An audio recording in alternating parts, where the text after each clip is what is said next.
Yeah, yeah.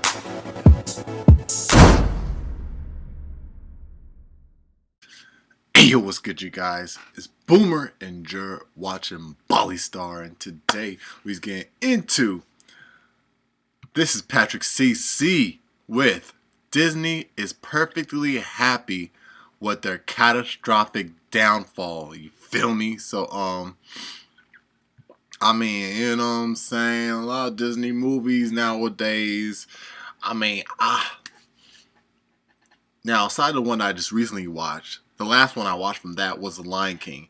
And that one was pretty alright, you know what I'm saying? Closest to the original, making it realistic as you're gonna get, you know what I'm saying? And, you know, I thought it was completely dope in that aspect, you know what I'm saying? And, you know, singing was, you know, it was pretty, it was up there. It was up there. You know what I'm saying? Like nothing can compare to the original. That's the thing. It's not trying to compare. You feel me? It's trying to be a realistic version of it. And I think honestly, you know what I'm saying? I think they all like they pretty much nailed it. You know what I'm saying? From like a realistic aspect. Now the last one I just saw was The Little Mermaid. No, this was not a personal choice. You feel me? But you know, I finally saw it. It wasn't in movies. Obviously saw it on Disney Plus, and honestly, bro,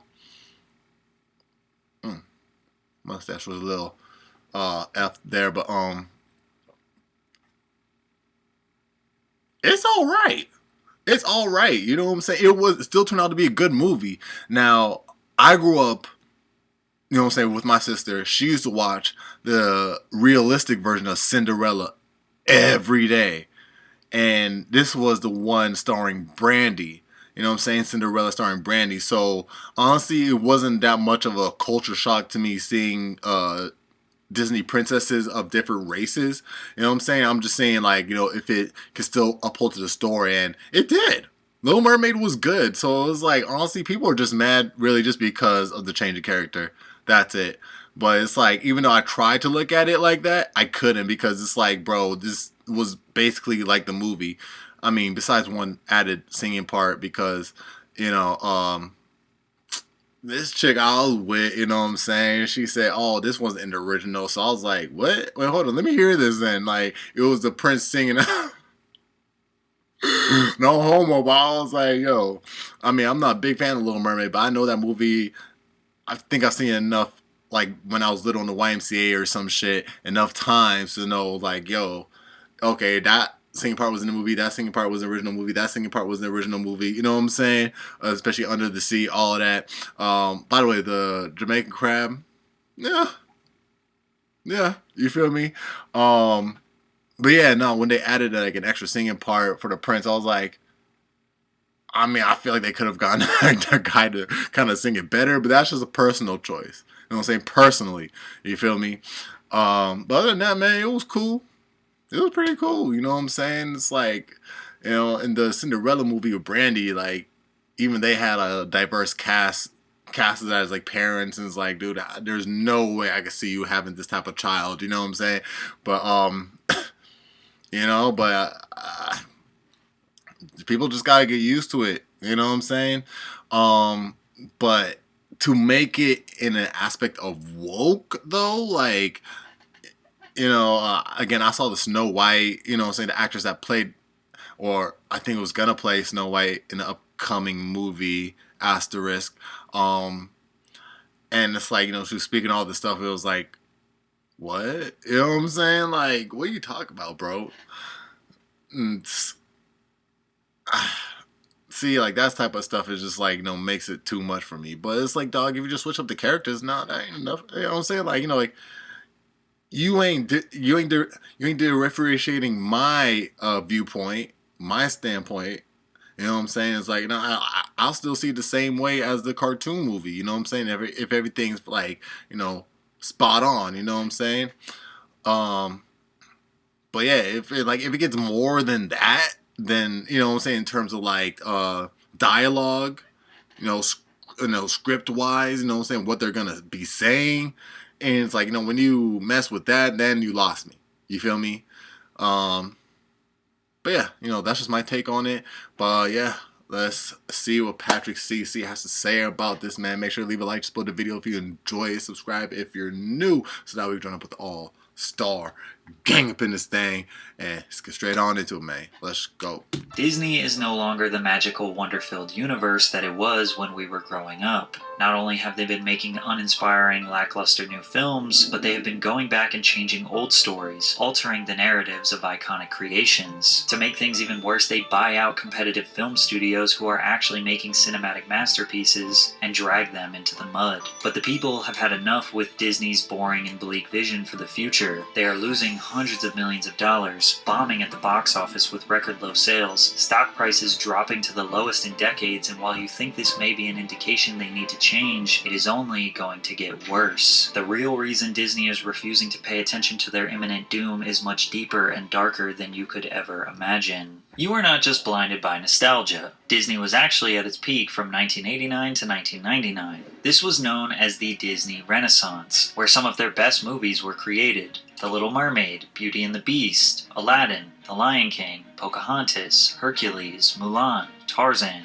These 8 classics all received an overwhelmingly positive critical reception, but more importantly, the fans loved it. Each film generated hundreds of millions of dollars in the box office. The Lion King earned the most at nearly $1 billion, making it the 57th most successful film of all time. These films were so successful that even their soundtracks were selling millions of copies. The Little Mermaid 6 times platinum, Beauty and the Beast 3 times platinum, Aladdin 3 times platinum, Pocahontas 3 times platinum. The Lion King reached diamond status. Now I did skip over possibly the most iconic animated film of the 90s, Toy Story. And that's because Disney did not actually create this film. In the 80s, Pixar was just an animation group making commercials as a step towards their ultimate goal of making an animated feature film. The studio made shorts to test their RenderMan software and produce animation challenges for the team. Tin Toy successfully garnered attention from Disney, who wanted to expand the idea, making a film from the perspective of a toy. They developed a relationship where Disney agreed to distribute 3 films for Pixar, as well as provide connections and budget to land superstars Tom Hanks and Tim Allen as lead roles. But Pixar had never written a movie. Luckily, their co-founder John Lasseter had previously been an employee of Disney and worked on The Fox and the Hound, so John was tasked with writing Pixar's first film. He spent nearly 2 years working on the first version of Toy Story that depicted Woody as a cynical jerk.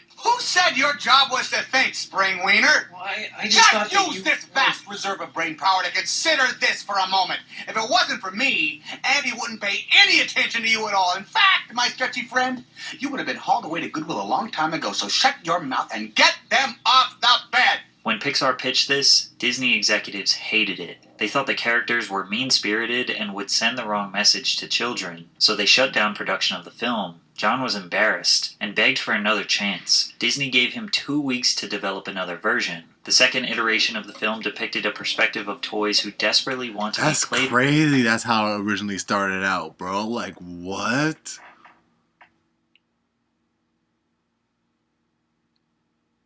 And obviously, I guess they kept some of the qualities in Woody, because sometimes he'd be acting like a jerk. I'm like, okay.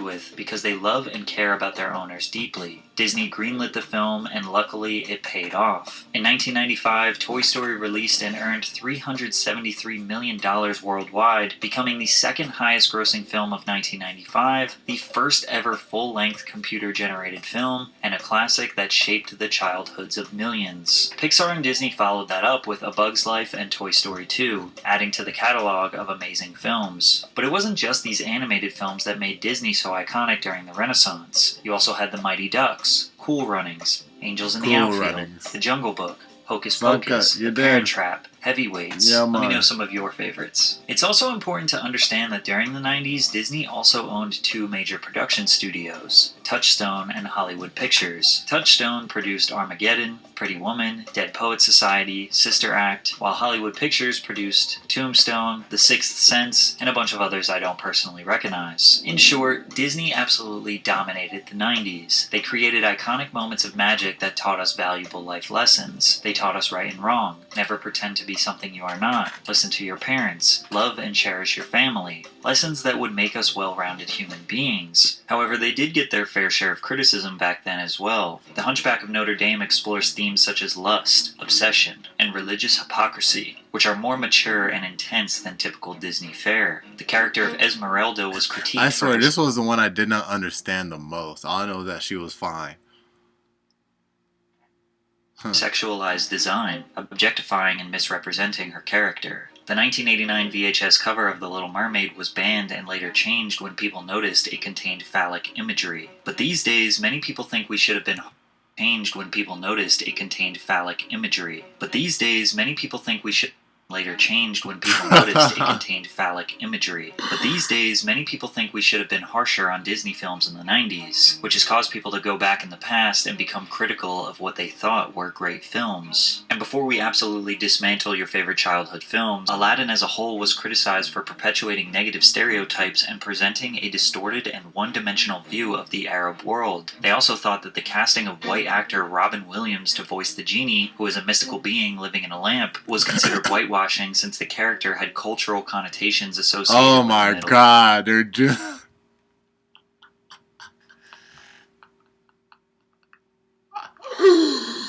Bro, it's crazy when you look at this now, bro. I'm like, damn. It makes you see how people have become nowadays. Like how we think now. Yeah, I mean, I agree with that, but it's like at the time we just didn't care because we were young. You think our parents cared?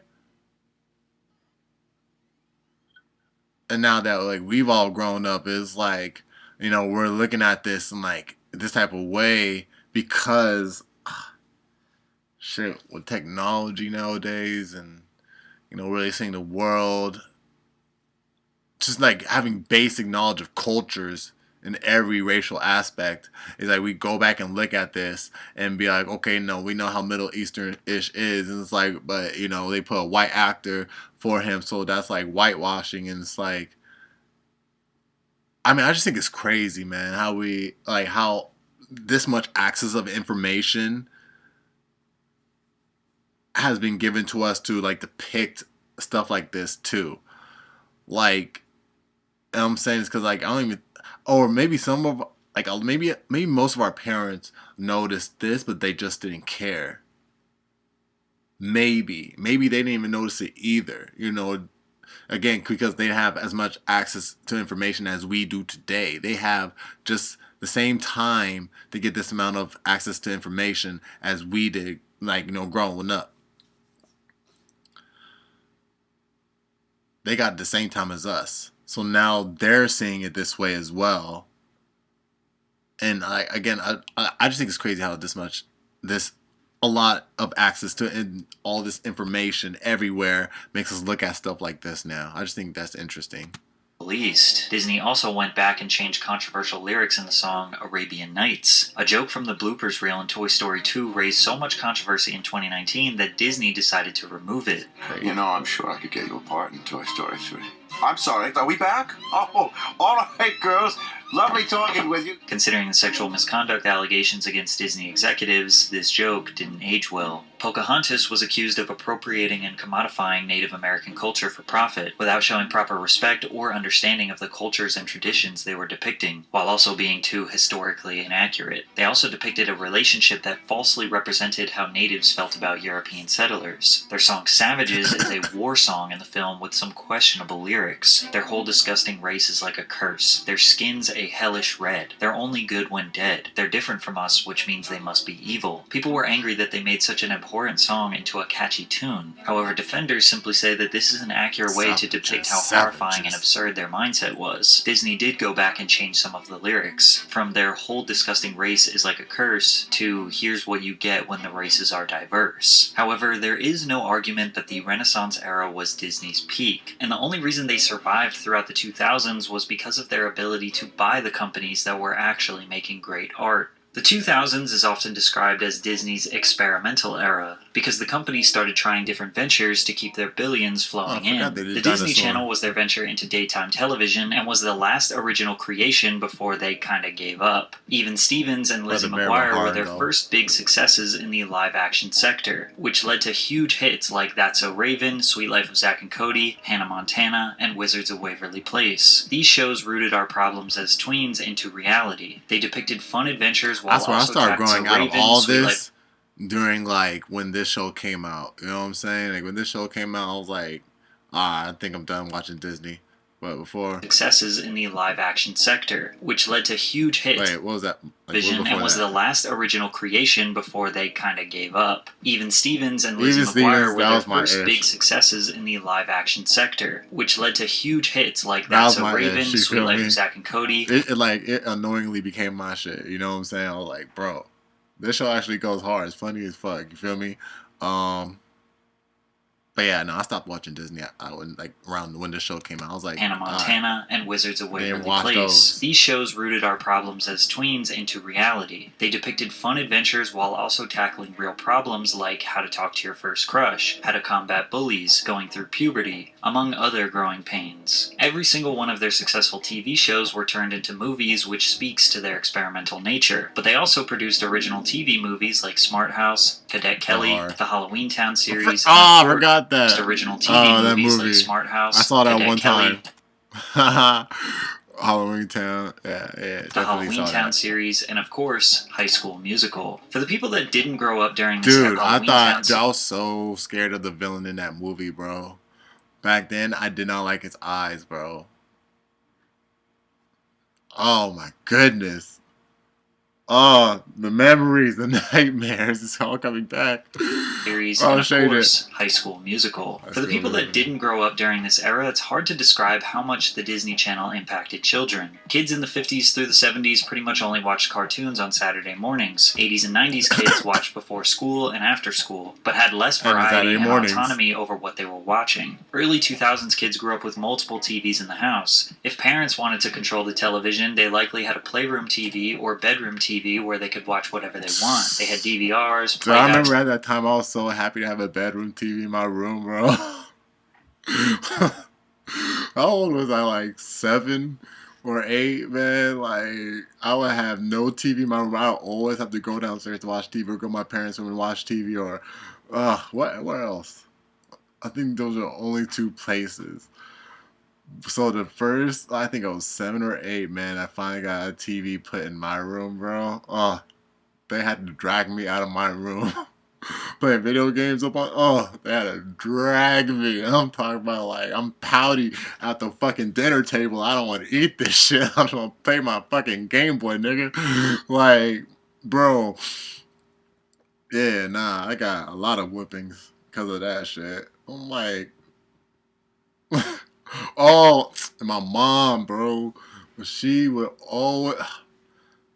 What she had? She had the remote and my Game Boy. My Game Boy the most, bro. Cause I'd be like staying up till 3 a.m. knowing I got to school the next day, playing that shit under my covers, man. You already know what it is, man.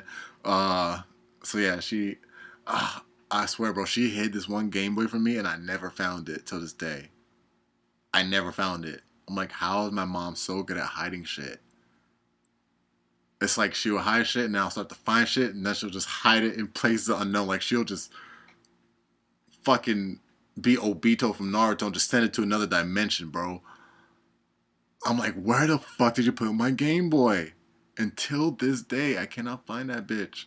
That is so crazy.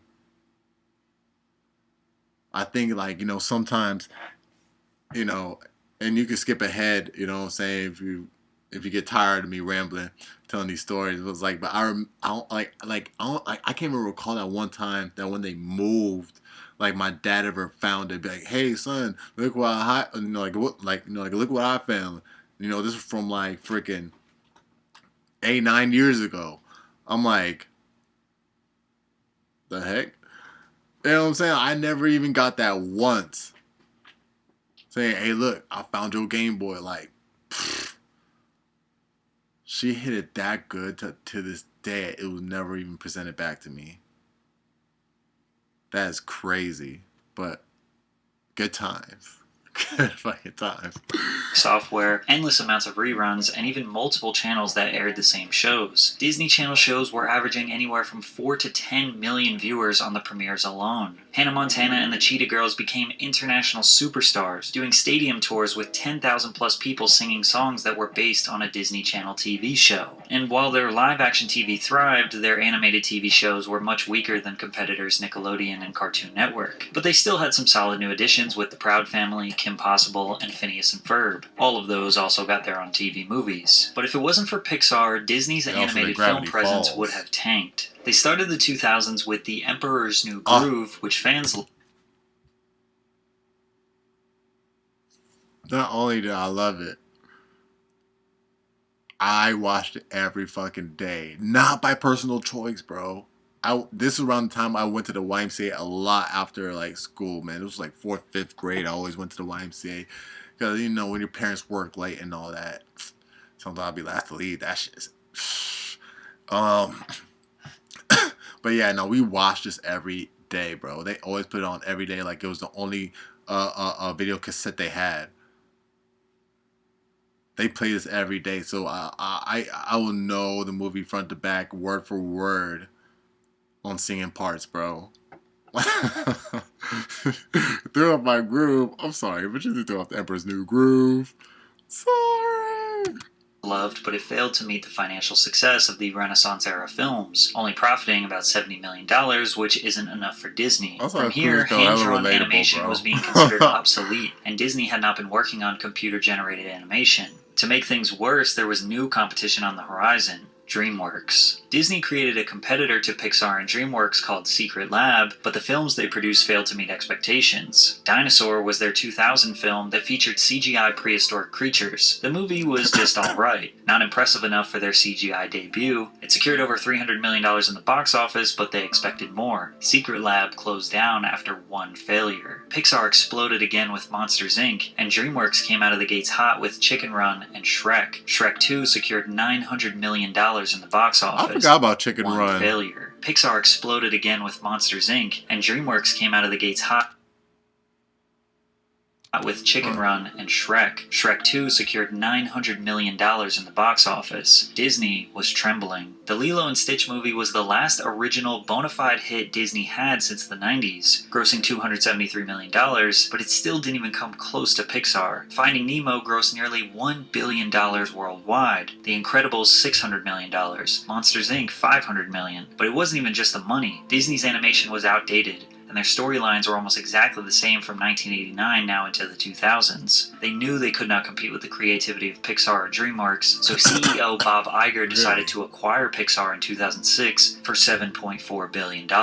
Every movie after 2006 by Pixar could technically be considered a Disney movie, but John Lasseter at Pixar was not going to let them ruin his films. He demanded that Disney executives have little power over the creative direction of Pixar films, and since Disney needed Pixar, they obliged, and saw even more success. Cars, Ratatouille, WALL-E, Up. Pixar saved Disney, but only for a little bit. To make matters worse for Disney, they were struggling to find big success in live-action films. There was really only 2 films that carried this era. Pirates of the Caribbean, which became a multi-billion-dollar series over the next 2 decades, and Chronicles of Narnia, which also grossed over $1 billion worldwide. Even though that was technically a spin-off from a book series written in the 50s. Other than that, we got some cult classics like The Princess Diaries, Freaky Friday, Bridge to Terabithia, and Remember the Titans. However, as we went into the 2010s, Disney Channel ratings started to dwindle. The only show still gaining viewership was Wizards of Waverly Place. By that point, kids like me were in high school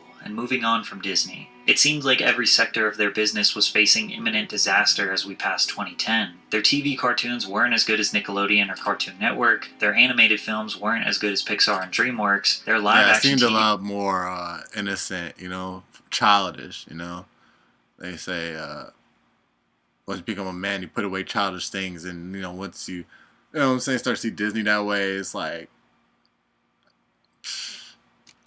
shows were losing steam, and honestly, they never really had booming success with live-action films aside from a few. So instead of buckling down, figuring out where they are going Always was wrong, tight. figuring out how to create wonderful, imaginative universes like they did in the 90s and for nearly 100 years before, they took the easy way out and just bought out companies who were actually making great art. Disney actually has a long history of buying companies that are competing with them, or buying into industries they want to take part in. Like in 1993, they purchased the Mighty Ducks hockey team and the California Angels baseball team. Why? Because they wanted to make a hockey movie and a baseball movie, and they weren't just going to waste an opportunity to create a money-making professional sports empire. Well, they failed, but the movies were pretty good. Then in 1996, they purchased ESPN as a whole when they acquired ABC Inc. And to save you a bunch of time, this is every single company that Disney owns today. Real estate companies, theme parks, merchandising, Vice, National Geographic, Hulu, and even GoPro. Disney has their white gloves in just about every business imaginable. They were once a company that took pride in creating cinematic masterpieces to last decades. With the help of Bob Iger, they became focused on one thing and one thing only: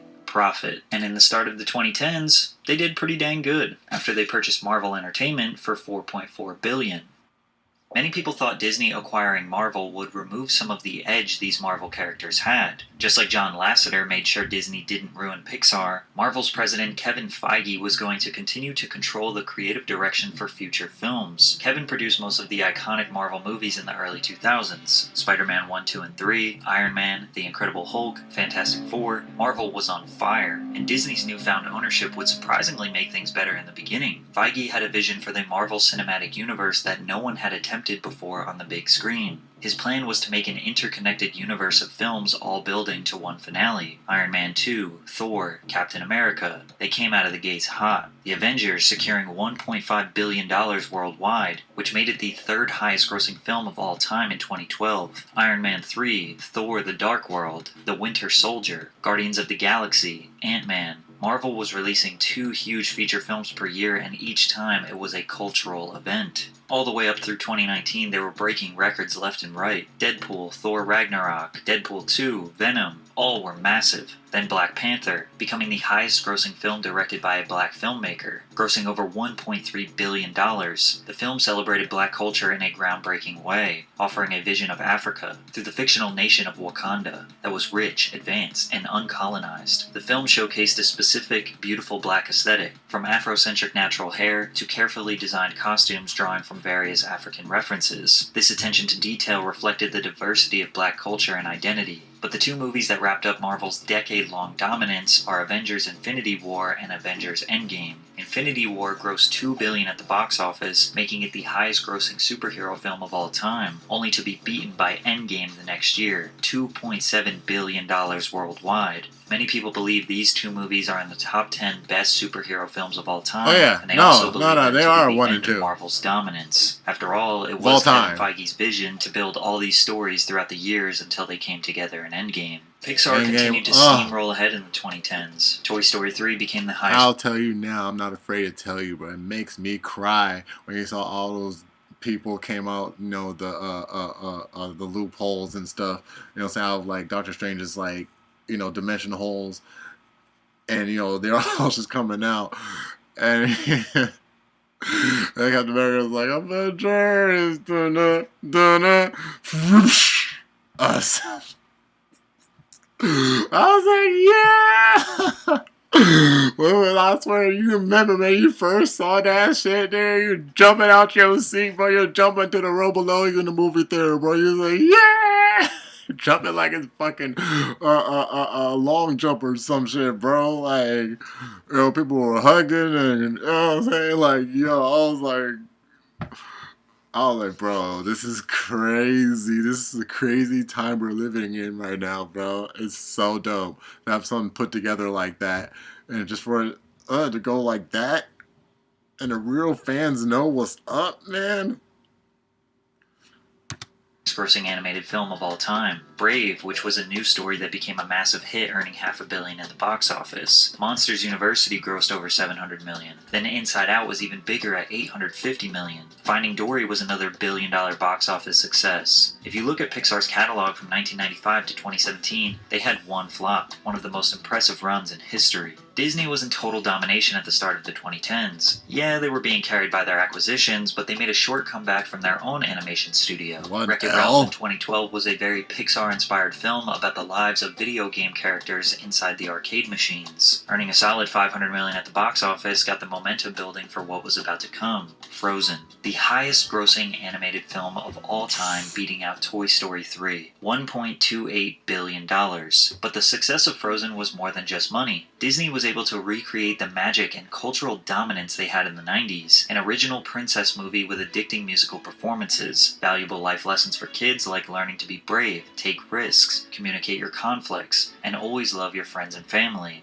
It just felt right to see my little sister have an iconic Disney film to grow up with. Then they followed up with Big Hero 6 and Moana, both solid additions to the new Pixar-inspired Disney Big Hero catalog. 6. They also took a big step progressively. In 2014, on an episode of Good Luck Charlie, Disney displayed a same-sex couple for the first time.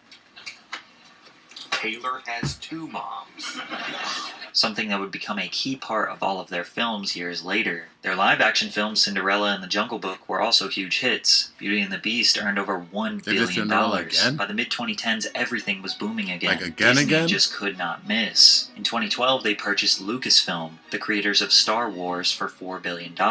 Although this acquisition financially would be fruitful for Disney, there are a lot of mixed opinions regarding the execution of these films. Their first release with Lucasfilm was in 2015, Star Wars The Force Awakens, which as it sits is the 11th highest grossing film of all time adjusted for inflation, earning $2 billion. A huge success, but it didn't actually continue the Star Wars story that was developed for the past 40 years. It's like they changed everything the fans knew and loved about their characters and wrote a new story. Visually, it was stunning, and people who were new to the franchise adored it, but longtime fans were disappointed, hoping the second film would be better. Rogue One in 2016 took a bit of a risk casting lesser-known, or at the time not A-list actors, Felicity Jones and Diego Luna. Disney executives were supposedly not fully satisfied with the first cut, and will bring in writer and director Tony Gilroy to help with the movie. With his help streamlining it all, reconceptualizing the story, reshooting scenes and editing, with the iconic Darth Vader fight scene being added right at the end of filming, the movie would be a huge hit. It was the last critically acclaimed and beloved Star Wars movie, despite having a $1 billion decrease in revenue from the previous one. Star Wars is a multi-generational classic that is always going to bring in revenue due to it being the most popular film franchise of all time. Using revenue alone is not an accurate representation of how the community felt about these films, and there are people who dedicate their entire lives diving into the insane complexity that is this cinematic universe that George Lucas created. So to sit here and describe where every film went wrong would take forever. But there is some crucial information to understand why Disney tainted the Star Wars legacy. Disney CEO Bob Iger wrote in his 2019 memoir that George Lucas wrote outlines for a Star Wars trilogy. Bob said, "We needed to buy them, though we made it clear in the purchase agreement that we would not be contractually obligated to adhere to the plot lines he had laid out. Instead, Disney gave creative control to director J.J. Abrams, screenwriter Michael Arndt, and Lucasfilm president Kathleen Kennedy. From the very beginning, George Lucas saw them ruining his vision for the trilogy. He felt betrayed. Disney loved his ideas, and bought him out only to change everything they loved. And instead of them coming up with their own cohesive story, they let multiple directors take the leads for different films. Rian Johnson for The Last Jedi, and J.J. Abrams for The Rise of Skywalker. Critics say these films subvert our expectations, but that's just a fancy way of saying it's unpredictable. And just because it's unpredictable doesn't mean it's good. The film's decisions regarding character arcs, plot twists, and the identity of certain characters felt totally random and lacked continuity. Going against the man who created this franchise obviously pissed off longtime fans, and although each movie brought in serious profits, they felt like Disney took advantage of George Lucas and the massive Star Wars community. Financially speaking, throughout the 2010s, Disney reigned supreme,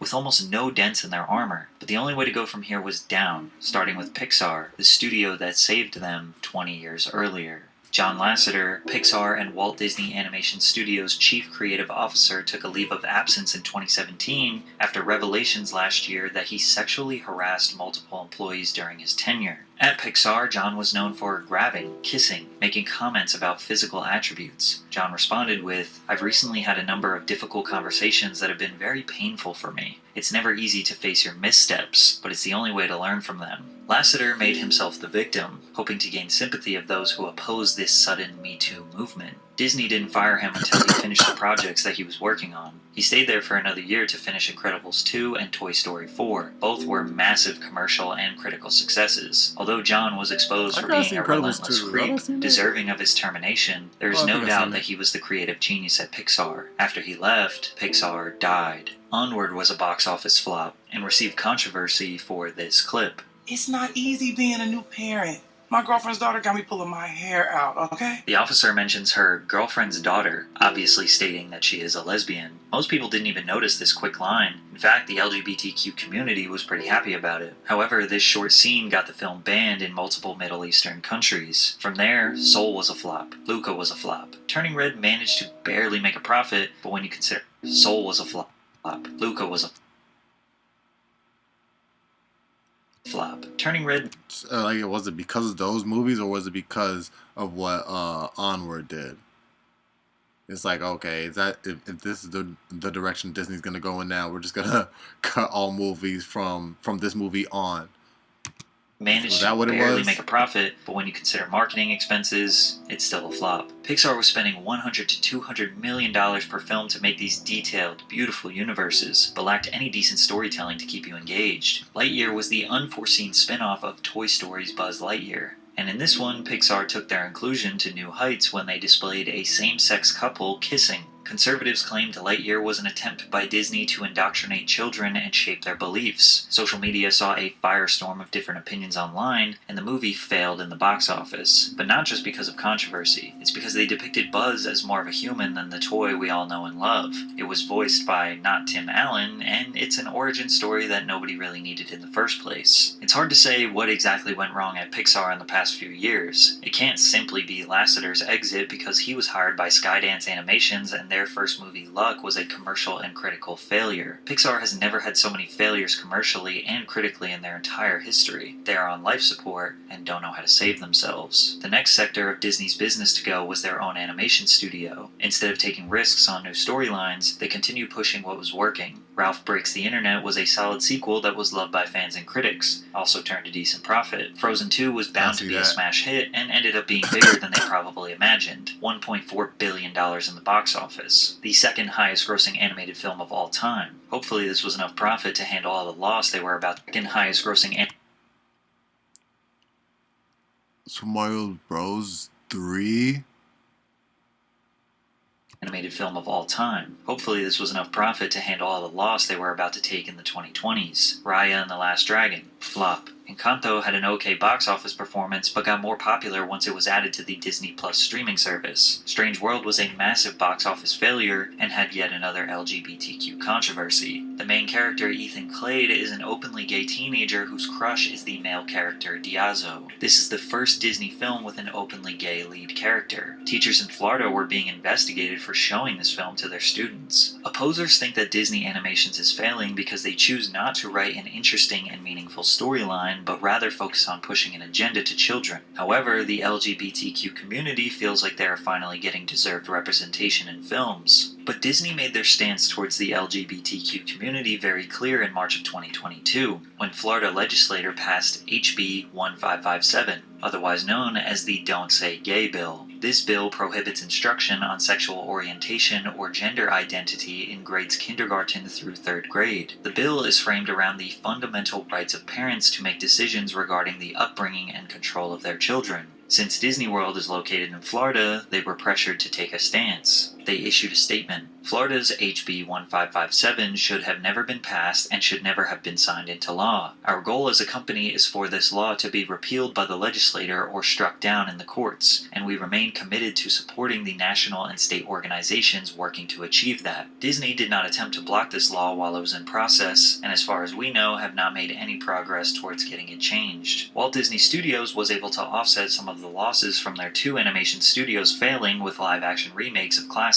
From 2015, Disney has been on a remake tirade. Cinderella, The Jungle Book, Alice Through the Looking Glass, Beauty and the Beast, Dumbo, Aladdin, Lady and the Tramp. All of these were very safe and solid box office successes, but the biggest was none other than The Lion King, earning $1.6 billion, making it the highest grossing animated film of all time. However, these safe remakes would come to a screeching halt. Mulan, Cruella, Pinocchio, Peter Pan all failed to make substantial revenue. Now, this could be due to the pandemic shutting down theaters and people being scared to go out in public, but it's more likely that Disney fans are just exhausted from the oversaturation of old stories, so they threw a curveball at a classic. The Little Mermaid 2023 was a live-action remake that casted Halle Bailey as Ariel. This made headlines because the original 1989 animation depicted Ariel as a white woman, whereas Halle is African American. Disney has been accused of whitewashing their characters for years, but we don't often see them totally change the race of one of their main characters. Critics accuse Disney of blatantly pandering, trying to change something that was a non-issue in the first place. However, defenders pointed out that mermaids don't have a race because they are not real, and Disney has had very few black lead characters over the years. Some people in the middle thought that the lead just didn't look like Ariel, specifically because her hair is orange and not red. Normally, these controversies lead to failure, but fans and critics seem to like this movie, and it made a nice profit. However, their upcoming Snow White remake has easily received the most controversy out of them all, and it hasn't even come out yet. It all started with the casting of Rachel Zegler, a Colombian-American set to play the role of Snow White. This specific princess is known for having pale white skin and dark hair, but Rachel's skin color is not why people are angry. It's her constant reminders that she hates the original story. I mean, you know, the original cartoon came out in 1937, and very evidently so. There's a big focus on her love story with a guy who literally stalks her. Yeah. Weird. The cartoon was made 85 years ago, and therefore it's extremely dated when it comes to the ideas of... See, Snow White was one of the least movies that I watched. I think I've only seen it 2 times. So, a guy that stalks her. Prince stalks her. Huh. women being in roles of power. I just mean that it's no longer 1937. I was scared of the original cartoon. I think I watched it once and then I never picked it up again. Even people who are extremely for Disney reshaping and modifying their classics to fit a modern society think Rachel is annoying, entitled, and disrespectful. And on top of that, she doesn't think she's being paid enough. If I'm going to stand there 18 hours in a dress of an iconic Disney princess, I deserve to be paid for every hour that it is streamed online. She's like everything people hate about this generation distilled into a single person. There have been rumors that Disney plans on axing this film due to the controversy. If that becomes true, it would forever change the way they cast their lead characters. If they don't axe the film, it sends the message to future leads that you can disrespect the legacy of Disney, insert your unwanted opinions, all while elevating your fame and getting paid millions of dollars. Marvel has not been able to escape. I mean, given, you know what I'm saying, the way she acts and stuff, the way she moves, yeah, if you make if she became a well-known actor, became rich, you could see how snobby she would be, you feel me? This downfall either. Aside from Spider-Man and Black Panther, who were certified billion-dollar hits, their rollout of new films have been catastrophic. The New Mutants, The Kingsman, Morbius, Eternals, which was their first openly gay superhero, all bombed at the box office. This is especially bad. What? New films have been catastrophic. Man and Black Panther, who were certified billion-dollar hits, their rollout of new films have been catastrophic. The New Mutants, The Kingsman, That Marvel? Morbius, Eternals. I actually saw Eternals. It wasn't that bad. It was pretty good. It was pretty good. Which was their first openly gay superhero, all bombed Wait, at the who? box office. Oh, yeah. But again, it was pretty good, and I guess the story or something. Morbius, Eternals, which was their first openly gay superhero, all bombed at the box office. This is especially bad when you consider these movies have $200 million budgets. Their new TV series She-Hulk, WandaVision, Ms. Marvel, and Secret Invasion are not drawing much excitement from fans either. And rumors are circulating that some of these TV episodes are costing upwards of $25 million to make. In an effort to cut costs, they aren't shrinking budgets and writing better stories, they are just laying off hardworking people. Bob Iger announced his plan to reduce costs by $5.5 billion, which included reducing the workforce by 7,000 employees. One of these employees was Marvel executive Ike Perlmutter, who was the man who sold Marvel to Disney 15 years ago. Disney has bought extremely valuable IP from culturally significant studios, rinsed every dollar they could out of them, and reshaped the narratives to tell a more modern and socially acceptable story. But they are now in panic mode. It's not working anymore.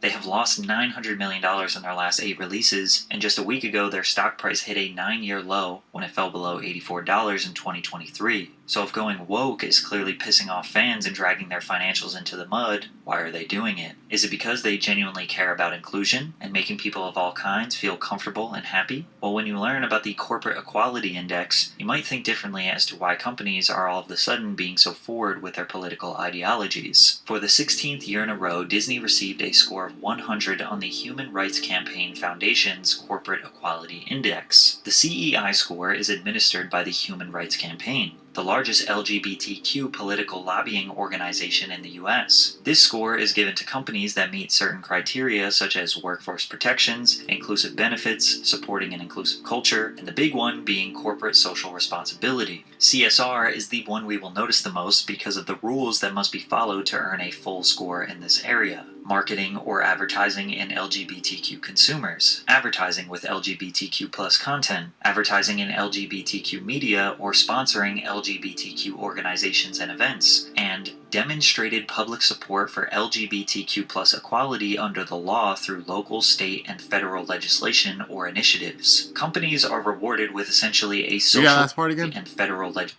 support for LGBTQ plus equality under the law through local, state, and federal legislation or initiatives. Companies are rewarded with essentially a social credit score based on how inclusive they are. Investors often consider a company's CEI score as an indicator of potential future backlash over human rights violations or other controversies. A high CEI score can reassure investors that the company is a relatively safe bet. If you do not comply with the HRC's guidelines and receive a low CEI score, then investment firms that control trillions of dollars, such as BlackRock, will actively avoid investing in your company. This situation becomes particularly concerning when viewed through the lens of potential blackmail. If a company fails to meet HRC's criteria, the HRC can exert pressure on investors. These investors, in turn, can influence the company's board, creating a chain of external pressures. If they learn that a company is not complying with the HRC's LGBTQ criteria, they have the power to contact advertising agencies and encourage them to no longer do business with these companies. This could result in a significant loss of income for a non-compliant company. Adding another layer of complexity, companies that do adhere to the CEI criteria may also be penalized if they engage in business with companies that do not. In some cases, even the companies that are making an effort to meet the CEI standards could see their scores negatively affected. Very powerful billionaires are very much against conservative values. Strong family bonds, frugality, and modesty contradict the consumerist mindset. By influencing a younger generation to distance themselves from these traditional values, these cutthroat businessmen aim to shape a future consumer base that generates more profits than ever before. However, not every company is successful in trying to achieve a higher score. For instance, companies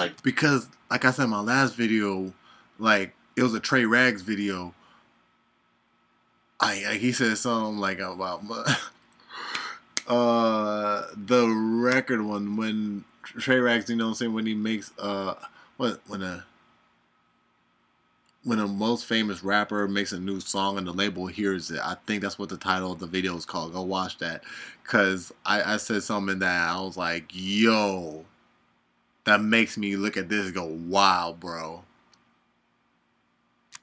Bud Light have faced controversies that led to significant financial losses. The biggest problem with this score is that you'll never know the difference between an actually progressive, inclusive company and one that's just trying to get a higher score to look good for investors. You have to ask yourself, is Disney trying to make your life easier, safer, and happier? Or are they just trying to prevent investors from getting scared and pulling out? The truth is, Disney has always faced backlash, and they always will. You can type in literally any Disney film, the word controversy after it, and you will find an article of someone pinpointing a small detail accusing them of being racist, whitewashing, too gay, not gay enough. There will always be someone angry. After dragging 3 iconic studios into the dirt and squeezing out every last penny they can, it seems like the one thing they haven't tried in 2 decades is use their endless amount of dollars and connections to build a super team and write a good story. Nah, the homie was spitting right there at the end, man. Alright, you guys, so that was Patrick C.C. Hold on. Disney is perfectly happy with their catastrophic downfall. I won't say they're happy, but they're definitely in a bind. You know what I'm saying? I guess they make more money pleasing the investors than they do pleasing the people. You know what I'm saying? I mean, honestly, man, it's up to them, bro. You know what I'm saying? But if they make a good movie, I'll watch it. It is what it is. It depends on what they want to do. You feel me? But y'all let me know your thoughts about it down in the comment section down below. You already know it's Boomer, and you're watching Baldy Star. Make sure to leave a like, support the video if you enjoyed it. Subscribe if you're new, so that we can join up with the all-star gang up in this thing. I'm going to catch y'all in the next one. 100. Ooh! I don't know what to do. I just want